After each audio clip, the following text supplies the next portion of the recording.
on your dime in the middle of a pandemic.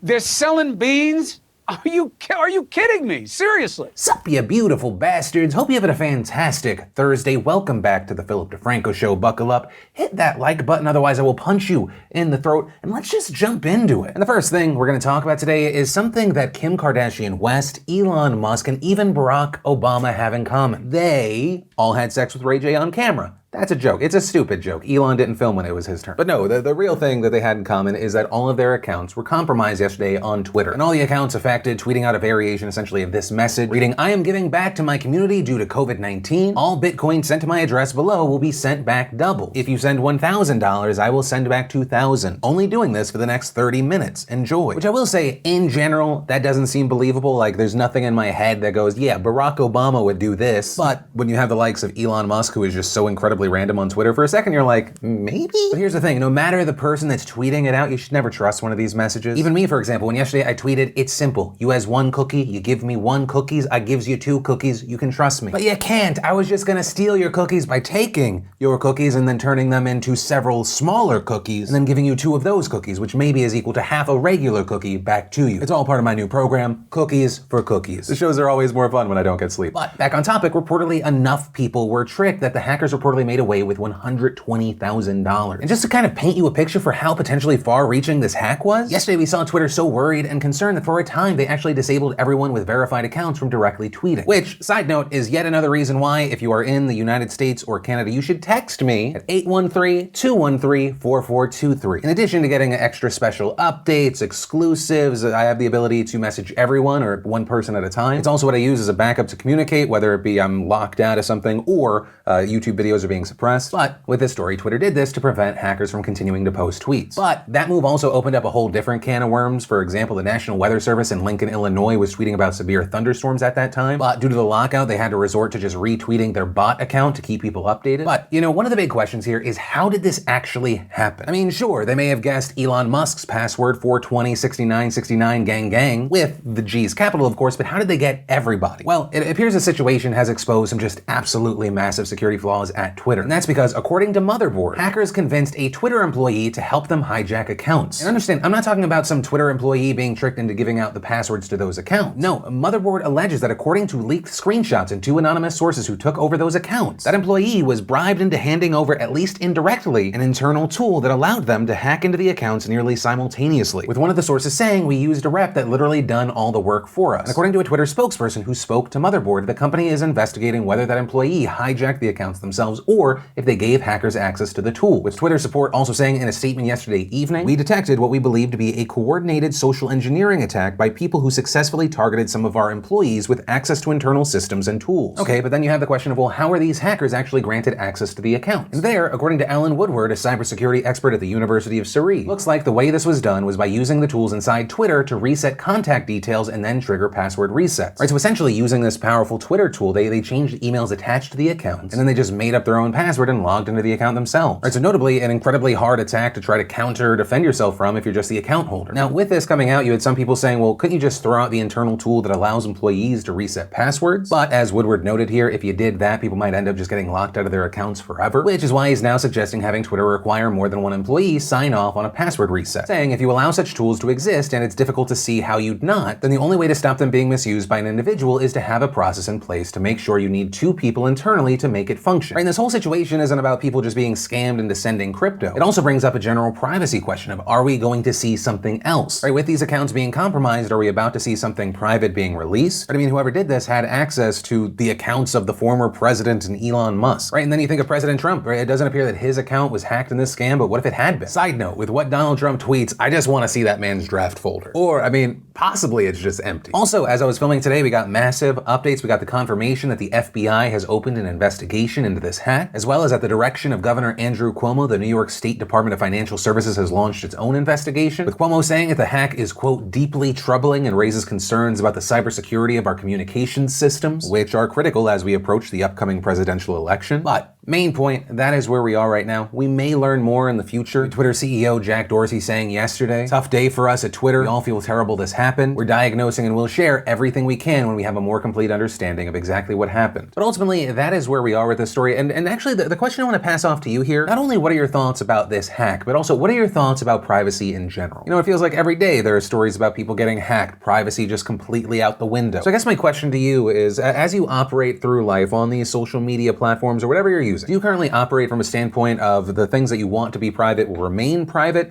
Do you just kind of have that hope, but maybe an expectation that there's a possibility? Or are you maybe of the mindset of whatever I do privately, I'm going to operate as if it would one day be public, right? Especially because with this most recent incident, if the most powerful people in the world aren't safe, why would you be safe? Yeah, let me know. I'd love to hear from you. But from that, I want to share some stuff I love today, and today in Awesome brought to you by Skillshare. Skillshare is an online learning community with millions of members and thousands of classes. You can take a class, connect with others, or even teach a class of your own. And premium membership gets you unlimited access to high quality classes on topics like music production, photography, even how to increase productivity. One of my favorites is definitely Gary Vaynerchuk's Context is Key, Social Media Strategy in a Noisy Online World. And with that one, for example, in under 90 minutes, you have Gary sharing the same tactics and social media strategies adapted to each major social media platform that he's used to grow brands like GE, PepsiCo, the New York Jets. And honestly, I believe any opportunity to go into Gary's brain was pretty great. And Skillshare is curated specifically for learning. There are no ads, and they're always launching new premium classes, so you can stay focused and follow wherever your creativity takes you. And the best parts, Skillshare is super affordable. Their annual subscription is less than $10 a month. And if you just click that link in the description down below, the first 1,000 of you beautiful bastards to sign up will get your first 2 months free. And the first bit of awesome today is something that I'm going to mention in another story, you know, just in case they're a horrible person that skipped TIA. This morning when I was a little groggy and angry, I decided to film you a bonus video over at youtube.com/DeFrancoDoes. And without ruining it too much, it is a video that will make you laugh,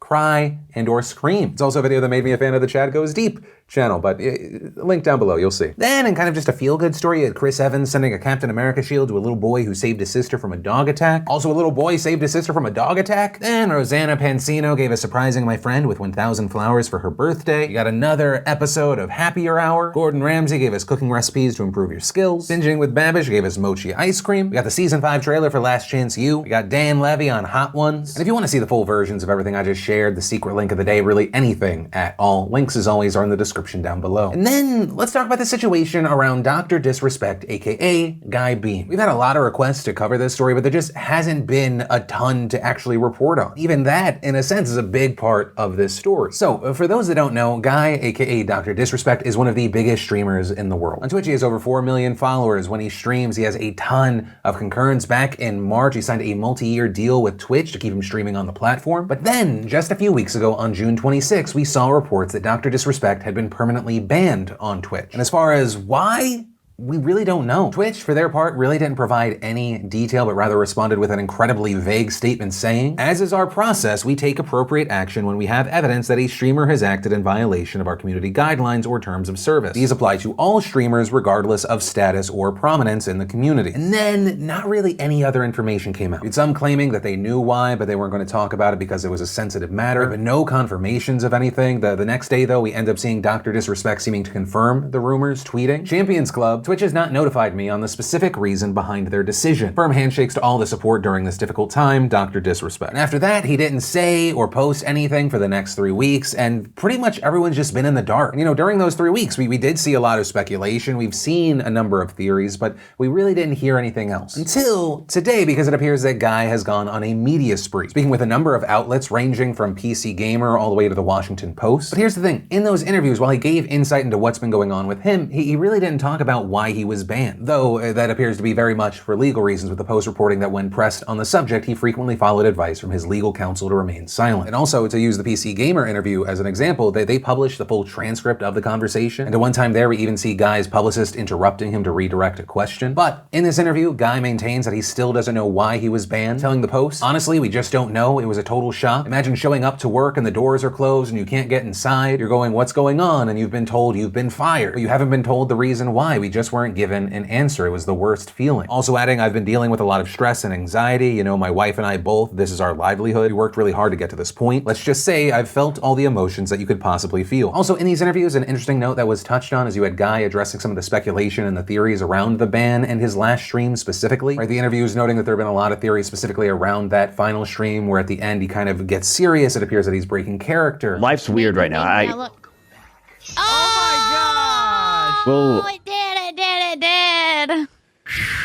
we'll get through this, okay? And Hey, Christopher. Dun dun dun. You better not taunt me. How dare you?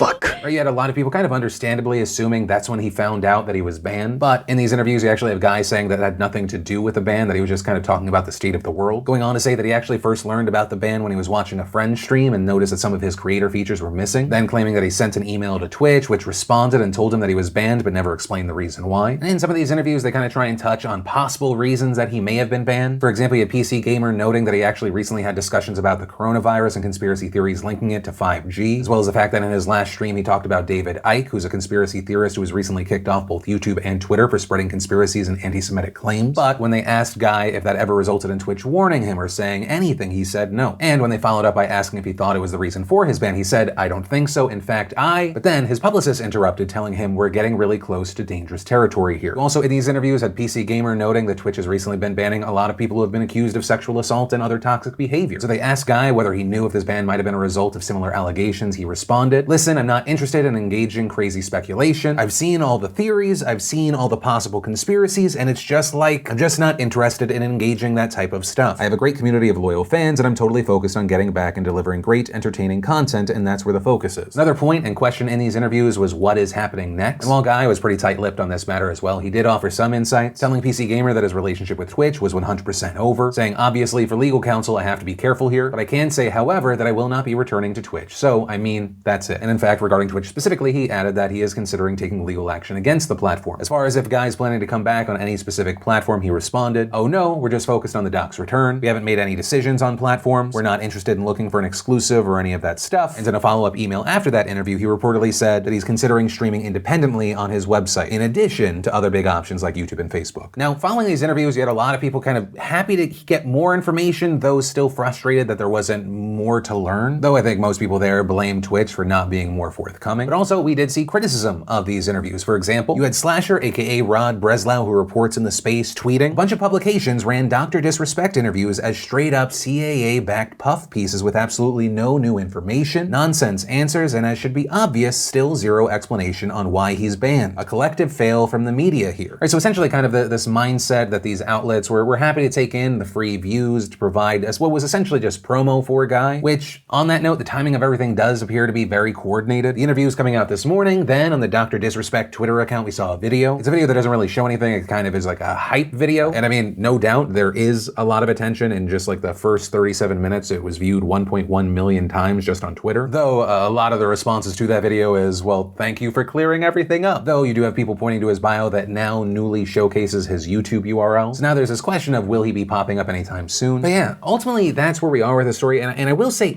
I've really never seen anything like this. Like Twitch banning Guy Beam, that it's one of the biggest bans from a mainstream platform. But he wasn't just a creator, he was one of the creators with a multi-million-dollar deal with them. And we don't know the reason. Twitch is saying, well, rules are rules. You have the guy that's banned saying, I don't know. And somehow the reason hasn't leaked yet. I'm genuinely surprised. But for now, we kind of just have to wait to watch what happens next because we're stuck in this limbo. But with that said, the question I want to pass off to you, especially if you're someone that's a part of the streaming community, whether you're someone that actually makes the content or you're just watching it, what are your thoughts around this? And then let's talk about the coronavirus. You heard of this thing? You know, with it, we're seeing things like in the state of Florida, there have been over 315,000 cases. It's responsible for more than 4,600 deaths. In fact, Florida broke their previous record now with over 150 coronavirus deaths in a single day. But actually, the place and the person I want to focus on for right now is Georgia and Governor Brian Kemp. So, you know, right now, as coronavirus cases are rising in the state, doctors are advising that the best way to prevent the spread is by wearing a mask. And so we saw Brian Kemp yesterday issuing an executive order that prohibits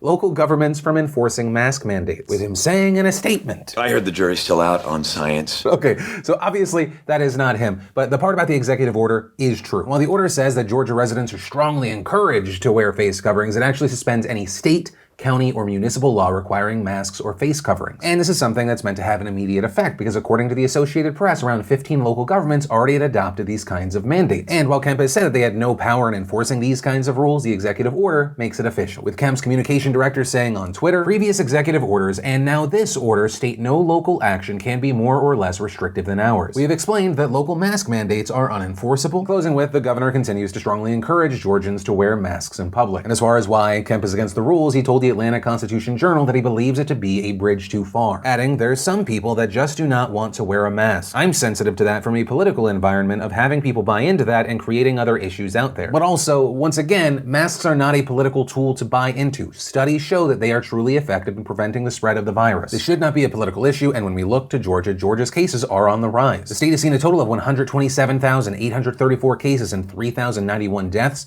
Just yesterday, they reported another 3,871 new cases, which is their second highest daily case count to date, which is also why it's not a huge surprise that this move was met with backlash. With the mayor of Savannah, which previously had a mask order writing, "It is officially official. Governor Kemp does not give a damn about us. Every man and woman for himself/herself. Ignore the science and survive the best you can. In Savannah, we will continue to keep the faith and follow the science. Masks will continue to be available." You also have the mayor of Dunwoody, Georgia, saying in a Twitter thread, "You know who is caught in the battle between the Georgia governor and local governments? Grocery store clerks, retail workers, and restaurant servers. In other words, just the folks who aren't likely to have health insurance and paid time off. Our small businesses asked us to mandate masks. Their employees are worried about being exposed. Without our mandate, some customers are pushing back and arguing about wearing a mask. Local governments want to make sure small businesses thrive." And also adding that hospitals in the area are struggling with patient increases and community spread and closing. "Incredibly sad for my community in Georgia tonight. Sorry that the governor has chosen to politicize your health." But also, of note here, Kemp is not the only governor sort of standing by not mandating masks. You also have people like Oklahoma Governor Kevin Stitt, who actually yesterday announced that he tested positive for the coronavirus. But when he was asked whether he regretted not wearing masks more often, he said, quote, "I don't really second guess anything." And regarding a potential mandate, he added, "I'm just hesitant to mandate something that's problematic to enforce." But also, I do want to note, this also comes as other governors, specifically some Republican governors, are implementing mask mandates in their states. This including Alabama Governor Kay Ivey, who announced that as of today, the state has a mandatory mask requirement, which reportedly expires when the stay-at-home order ends, which is currently at the end of the month. With Ivey asking everyone to do their part in this, wear a mask, and also adding yesterday in a press conference, "We are almost to the point